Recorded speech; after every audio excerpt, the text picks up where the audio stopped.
What's your call sign, soldier? Daddy Daycare? The Admiral's voice sliced through the quiet buzz of the chow hall like a blade.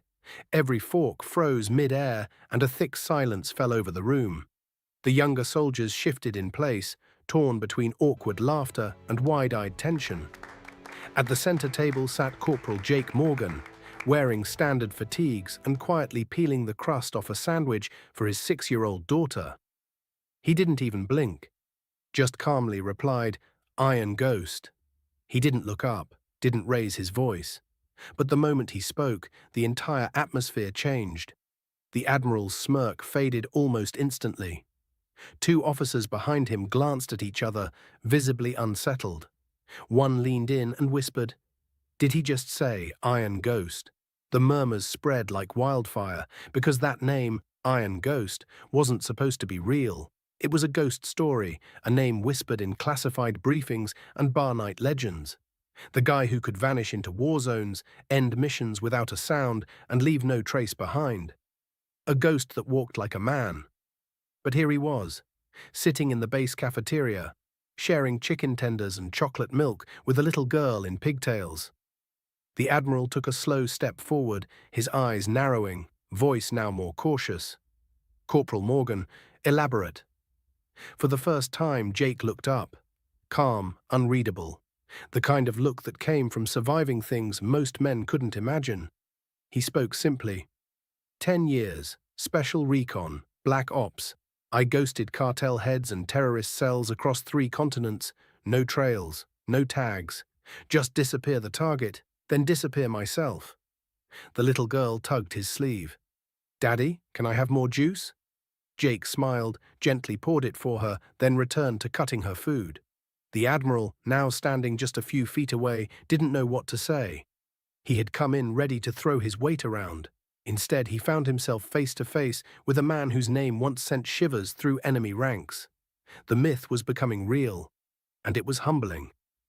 Around the edges of the room, SEALs and enlisted men stood like statues, but their eyes said everything: respect, fear, awe. A young private near the back broke the silence, his voice trembling. "Sir, with respect, my cousin's unit was saved in Fallujah by a guy they said didn't exist. Took out a sniper nest silently, left no trace. They called him Iron Ghost." Everyone looked at Jake now with new eyes, but he didn't bask in it. He simply stood up, helped Emma gather her tray, and looked the Admiral straight in the eye. "I served in the dark for long enough," he said. "Now I serve her. That's the only mission that matters." And just like that, he walked away. No drama, no confrontation, just quiet confidence and a little girl holding her father's hand. The room remained frozen for a moment, then a single clap echoed through the air, then another, and another. Soon the entire cafeteria, officers, soldiers, even the kitchen staff, were clapping. Not out of obligation, but out of deep shaken respect. The kind of respect you give to someone who chose love over legacy, who gave up being a ghost to become a father. The Admiral stood in silence, eyes lowered. Not ashamed, humbled. He turned to his commander. "I had no idea."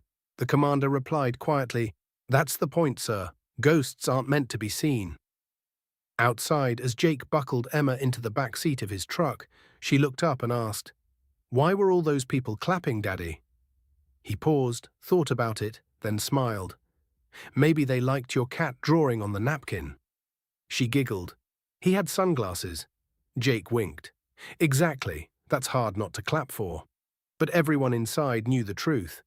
That applause wasn't for a drawing, it was for a man who'd given up the most dangerous job in the world, to show up for bedtime stories and peanut butter sandwiches. A man who used to fight from the shadows and now fights to keep the light in his daughter's world. Never underestimate the quietest one in the room.